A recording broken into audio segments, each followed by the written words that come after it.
Here's my 10 best tips. Maybe 8.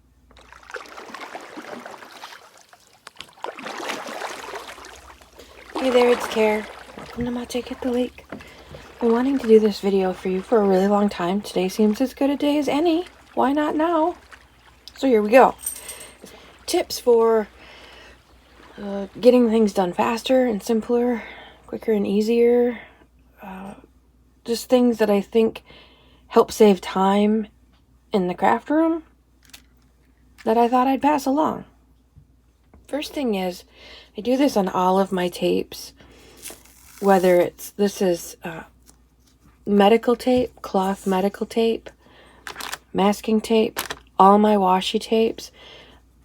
As soon as I tear it off or cut it off, I fold back a piece of it. And so there's always an easy lift.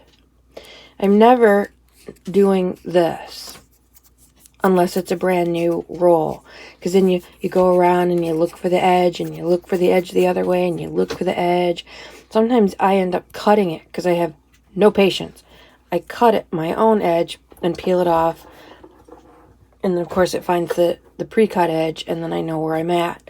But in order to avoid frustration, and that's what most of these are about, at least for me, is to avoid frustration. So once I've cut it off, once I've cut it and used it, I just fold a corner of it in, and there, no more frustration. It's easy peasy. I do it with, like I said, my masking tape, my washi tapes, my duct tape, anything that's on a roll and that's sticky, I do that. Yeah, I do waste a little bit of tape that way, but I gain a whole bunch in frustration-free crafting. Some tapes, it does not work with all tapes, but some tapes, if you're a little leery about wasting that tiny bit of tape, you can cut off a piece and use that as a marker. Keep that throw it aside while you're using your tape, and then when you're done using your tape, put it back on. Easy peasy. This is kind of a weird one. This is a new dryer sheet, never used. And this is my garbage pail in my art room, or my bin. What I do is I take the dryer sheet and I wipe the inside of it and the outside of it. And I move my dryer sheet around so that some of that fabric softener that's on there gets on the plastic. And this is especially important on the inside. But I do all 4 sides, and then I lay it in the very bottom of the bin, all nicey nice, like that. And what that does is trifold, I think. First, that liner makes sure nothing sticks to the bottom and I'm not digging trash out of my trash bin, because everything will just come up unless it's something really, really wet, but that's rare, right? The other thing I think it does is that fabric softener takes the static cling off of the plastic, and so paper and stuff, when you throw it in, just goes in. It doesn't stick to the sides, and it adds a nice little layer of friendly, beautiful, clean laundry smell in my craft room. And then when I have the yucky job of emptying the trash, out comes that beautiful dryer sheet, and at least it smells decent. I usually will do 1 dryer sheet and 3 or 4, maybe 5 empties. I don't put a fresh one in every single time, especially if it's just paper. This I have a short about, but because I don't want to use the magnets, because they're dangerous for my dogs, I put electrical tape around this. I ruffled a whole bunch of electrical tape and then wrapped more electrical tape around it so that there's a whole bunch of little holes that this pin, the art glitter glue pin, can stick in. I have a longer pin. I've put beads on it so that when I drop it on the floor, I find it faster than my dogs. And this gripper, it's just shelf liner, that foamy, sticky kind of shelf liner, because when I put my metal tip on here, sometimes I can't get it off easily. And again, I'm all about frustration free. So I just keep this little gripper handy, and it helps it, just like opening a jar. That's what it's for. And everything is right there where I need it. I've gotten so used to it. I always have the pin on the top so that my bead doesn't interfere with my gluing and my pin doesn't poke me in the fingers. And once I got used to it, now I can't live without it. I mentioned this the other day. I always, when I'm working, this is empty now, but I always keep a jar. This is a little plastic shot glass. Anything will work. Small. I usually put water in here, and when I'm using this, when I take it off and I put it right in there in the water, and that sort of cleans itself. You can see the glue just ooze out of it. And I just keep it off to the side, and then when I'm done crafting for the day, rinse it all out. But it's so much easier to clean that way because it's already been soaking in the water. Just pop it in the water every time. If I'm doing, like I just came off doing my dad's book, and that was days and days of doing those books, I'll leave it in the water and just grab it out as I use it. Another top tip is making super strong instant coffee, and it doesn't have to be super strong. A lot of people like really light coffee dyed stuff. Some of us like our coffee a little bit stronger when we dye. So I just make up pretty strong instant coffee with a few drops of rubbing alcohol so it doesn't get skanky. It won't last forever, but I use it a lot. So with this, I haven't had too much of a problem with anything growing in the bottom. But I love having this at the ready all the time. So if I just need a little squirt of color or a little bit of coffee, I've got it ready all the time, and it just sits right next to my, on my cart right next to me. So I always have it when I need it. Speaking of coffee, I'm sure I mentioned this the other day too. Super strong instant coffee. I put some water in the microwave, just a little bit. You don't need much water at all. Get it really, really hot. And then mix in lots and lots and lots of instant coffee crystals. And then when you're ready, I either spray it with my coffee spray it's essentially a giant pan of coffee watercolor. Or I use my water brush and I just add a little bit of water to it. And I've got coffee at the ready. And this is good you can do your edging with that. You can wet it pretty good and spatter with it. I use it all the time. And once it's dry, I just made this up so it's still kind of gooey. Isn't that cool? I could play with it all day. But once it's dry, it gets hard. It doesn't matter. Either way, it'll reconstitute. Just add a little bit of water. And you are off to the races. And it smells good. Yeah. Sometimes I can find French vanilla instant coffee granules. That's a bonus. Yes, it is. Another tip, you can't see it, but there's a towel on the arm of my camera holder. And I have it all junked up. I wipe when I use my pin and my glitter glue, it gets all glued up. I just clean it off on this towel on my camera holder. Right now I just wipe this watercolor brush, just water brush on it to clean the coffee off of this brush. Because these weren't open, these weren't handy. I didn't have one ready to go. I don't have my little hand cloth. I don't know where it is, but I always have this towel. So if you can find a way, if you have, like this, I wrapped the towel around because my power and mic cords were hitting that metal and making a really weird sound. And it was driving me bonkers. So I wrapped the towel around it. Well, then the towel became indispensable because I'm kind of a messy crafter. I'll take a picture It's not pretty, but oh, it's handy. Not glamorous, not at all, but it does the job. No more weird banging in all my videos. It was weird, eerie, echoey. I couldn't figure out where it was coming from. It was really creepy.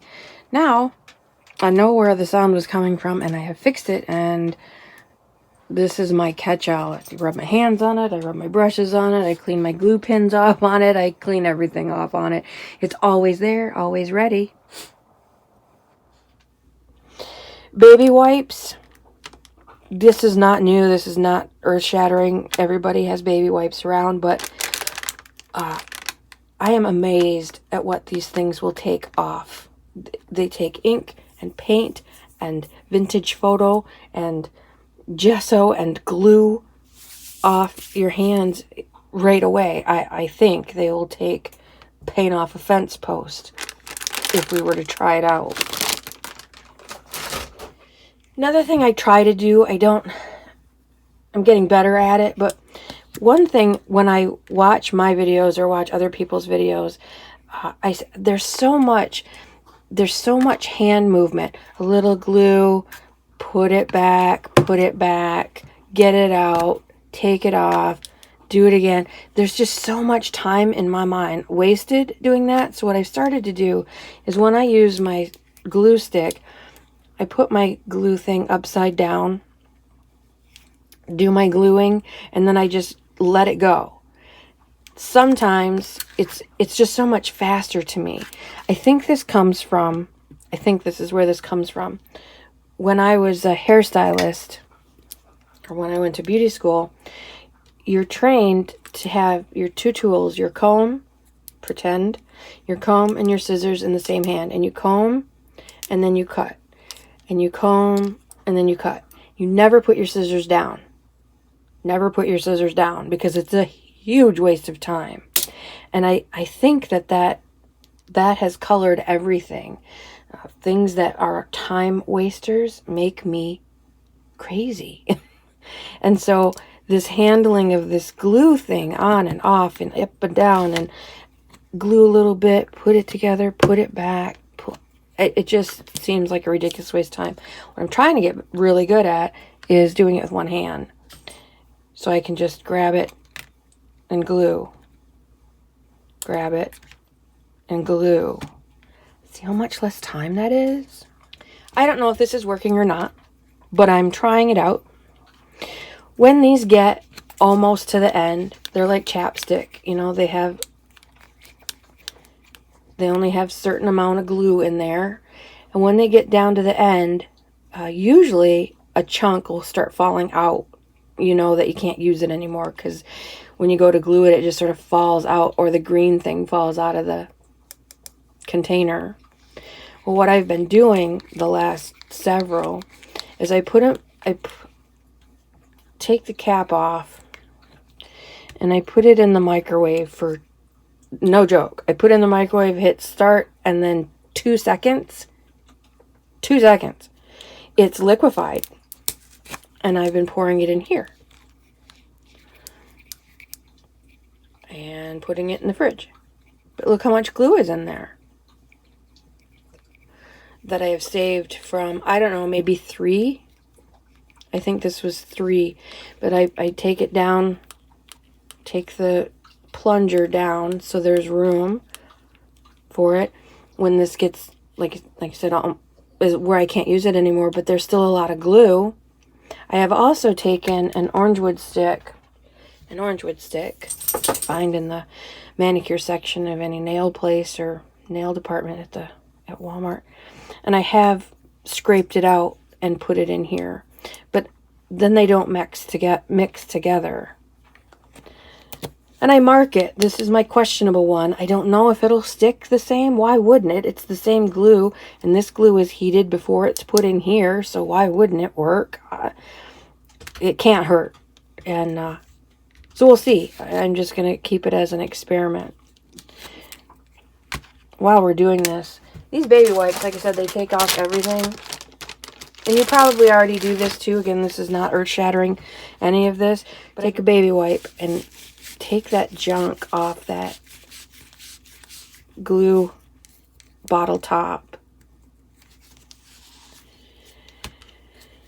And then do the inside of the cover. And oh, it slides on like butter, and then you can do the one-handed. But when that gets all junked up, you can't even hardly do it with two hands. So keep that nice and clean. And speaking of clean, I buy this in a big jar, but I like this size bottle, and so when I fill this up, of course clean this off really good, because sometimes I get messy. You know, you try to save every drop, but it doesn't always work. And once I've done that, I take a little bit of Vaseline that I keep right here in my drawer, and I just take a bit on my nail, my finger, and go around the edge of that. Just in the lip, not down where the glue is, because you don't want greasy glue. If your cap is junky, clean that out. It's not too bad. And then that way, these never stick. You can always get that off because of the fine lubrication that Vaseline provides. Another tip is buying non-stick scissors. I think these were $8 at Walmart last year.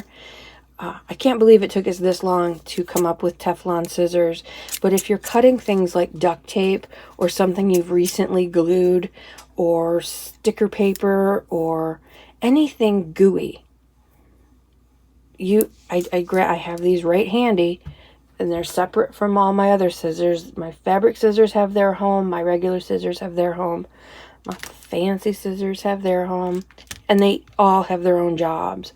And I only use these for sticky stuff. Cutting. This medical tape is a really good example. It won't tear. It's good and strong. It will not tear. So I use the non-stick scissors, and I just think they're brilliant. One of my best purchases, to be sure. This cheap little palette knife. I love the shape of it, because it's got that nice little point that can act as a score tool. This side I use as a scraping tool. It's flexible, so it has some give when you're scraping it. I use it as a squeegee on things that I've just glued. Anywhere you would use a gift card or one of these. If you don't have either of these, but you do have one of these, then you're in business. What I like about this is the handle. I have so much more control of this than I do on this for some reason. And this, there's no give. On both of these, there's give, and on this, there's none. This is very rigid, and it's pretty thick. It's not quite twice as thick as that credit card, but it's pretty thick, where this is paper thin. And sometimes that little bit will make a difference. Certainly the flexibility makes a difference between these three tools. And there's a time for a rigid tool, so don't throw yours out if you have one. Hang on to that. You might need it someday. My perfectionistic painter uncle taught me this years and years and years ago, for when I was painting my new house walls or my apartment or whatever I was painting, or helping him paint. Make sure to wet, this is just water, a couple drops of alcohol in it, just so it doesn't get skanky overnight. This is a dry brush, and I want to use it for some Mod Podging. And it's a crappy brush. I mean, you can see how garbagey it is. And it was in a package of kids' brushes from the Walmart craft aisle for, I don't know, maybe $5. It's not Kolinsky Sable. I still don't want to buy them every 15 minutes. So, and I like to clean my stuff when I'm done, cheap or not. So I'm going to wet this brush, and you can see, whilst I was figuring out zooming, it soaked in all the water. It went from a very light red to now it's wet. You can see how wet it is. And I like to mash it down and get the water up into the top parts of the bristles, up where they're connected to the ferrule. And doing so makes things so much easier cleanup wise. You can see how much paint and junk gets up way up in here. Even though you're painting down in here, it works its way up. And even though I do this, it still gets caught up in there. Imagine how bad it would be if I didn't do this. When I mash that water, I just press that into the water and get it up into the ferrule. And then I take most of the water out. I don't need a wet brush. I don't need watery glue. I just need up in there to be wet so that when I do my thing, I run it on my hands. You can see how much water's still in there, even though I've wiped it out quite a bit. Just having a nice damp brush will make your cleanup infinitely easier, whether it's paint, glue, gesso, whatever it is you're painting. Wet your brush first, even if you're painting your walls. That's where it all started. In fact, I'll bet my uncle has the first paintbrush he ever used. And he just turned 70. I bet he still uses that same paintbrush because he's such a neatnik and perfectionist that he would never have a brush with any paint left in it. I have not learned my lesson well yet. And I think the last tip on this round, if you're new to this and you're watching a lot of people or some of your favorites use double-sided tape, I encourage you to consider glue. Double-sided tape to me is such a waste of time to measure it out and to cut it off precisely and go all the way around. So you're cutting 1, 2, 3, 4. And if you have 10 pages, you've done 40 little things. And then to take something and you got to scrape, scrape, scrape to peel that backing off 40 times for those 10. Oh my God, it just makes my head want to explode. Glue. Try some glue. Glue is a beautiful, beautiful thing. It's quick and easy, and I'm into instant gratification, I guess. Yes, there's less bubbling, and I do have a tape runner. Yes, I do, because there is a place for it, for sure. There are some things that you just need a tape runner for, but again, if you're going to use tape, get a runner that takes off that peel for you. At least saves you that step. So you're running it around 4 times and then placing instead of running it around and peeling everything. I just don't get, I will never understand the affinity for constantly using tape when you could use glue. You knew there'd be a Krabby Crafter segment in there somewhere, right? You knew there had to be, because that's who I am. Some days more than others. Next up, I'm going to show you all my favorite tips that I have learned from other YouTubers that I have now made my own. I have commandeered them and now they are mine. That's next on an upcoming video, so watch for that. In the meantime, you have a lovely crafty day. Go love up your beastlies, give them lots and lots of extra love and extra treats, and we'll chat again soon. I'll take it the lake. Out for now.